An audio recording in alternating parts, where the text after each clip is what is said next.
AP투자연구소입니다. 4월 4일 오늘의 투자 전략 한번 함께 살펴보겠습니다.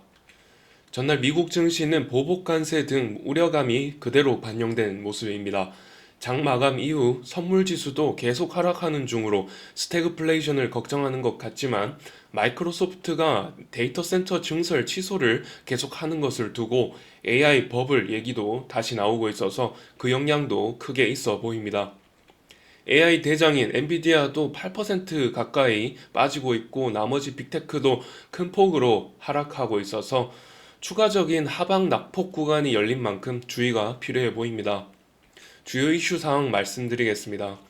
평소 같으면 해외 주요 뉴스들을 먼저 다루는데 오늘은 무엇보다도 국내 가장 큰 뉴스를 앞두고 있기 때문에 또 이 탄핵 심판에 의해서 증시가 좌지우지 될 가능성이 높기 때문에 가장 먼저 말씀드립니다. 오늘은 오전 11시부터 윤석열 대통령의 탄핵 심판이 있는 날이죠. 나중에 10시 30분부터 저희 AP투자연구소에서 라이브를 하니까 기억해 두셨다가 나중에 함께 봐주시면 감사드리겠습니다. 트럼프 대통령이 증시가 빠지는 것은 예상됐던 것이라고 하였고 관세에 대해서는 훌륭한 제한이 있을 경우 관세를 낮출 의향이 있다고도 응답하였습니다. 하지만 여전히 증시는 관세 팬데믹을 일으키고 있는 상황입니다. 미국이 중국의 알리와 테무를 겨냥한 정책을 발표했습니다. 소액 제품에 면세를 해왔는데 이 제도를 폐지하면서 중국의 이커머스에 제약을 걸었습니다. 보편 관세도 높게 부과했고 여러 제약을 걸면서 결국에는 미중 무역 전쟁은 불가피해 보이는 상황입니다. 이어서 투자 전략인데요. 트럼프 1기 때 미국에 수출한 변압기에는 60%의 관세를 맞은 적도 있습니다. 2기에 들어서는 크게 완화된 모습입니다.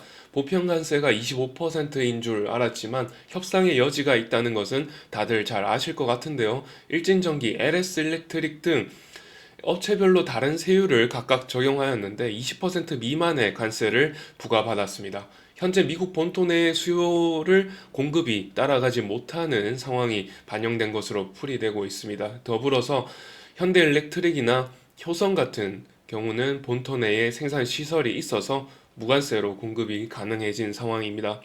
전날 보셨듯이 국내 증시는 더 이상의 낙폭은 제한적으로 보이는 상황인데요. 상승 동력은 외국인이 돌아오냐가 관건이겠습니다. 전날 1.4조 원의 금액으로 내다 팔고 있었는데요. 연기금이 중심으로 해서 기관과 개인이 물량을 받아내고 있죠. 매크로적인 상황으로 유가와 환율이 아직 오름세여서 미국의 경기 침체 우려도 있기 때문에 주식 자체에 떠나는 모습을 보여주고 있습니다, 외국인이. 그런데 다만 실체적으로는 경기 침체는 없을 걸로 전망이 되고 정치적 불확실성이 다소 해소되면은 매크로가 안정이 되면서 돌아올 것이라고 좀 기대하고 있습니다. 다만 어제 국내 증시가 뉴욕 증시랑은 상황이 달랐다고는 하지만 새벽에 저렇게 많이 빠졌다면 과연 어제처럼 디커플링 되는 모습을 보여줄지 모르겠습니다. 탄핵 심판 중심의 정치 관련주만 반응을 할지, 현재 이런 상황에서는 어떤 산업적인 호재가 있어도 어떤 반영이 될지 아무도 알 수가 없을 것 같습니다. 그저 관망이 가장 안전할 수도 있을 것 같은데요. 아무튼 오늘도 파이팅 하시고요. 8시 30분부터 김용재 소장의 무료 종목 추천 라이브 방송이 진행됩니다. 많은 시청 바라겠고, 시청해주신 여러분 대단히 감사드립니다.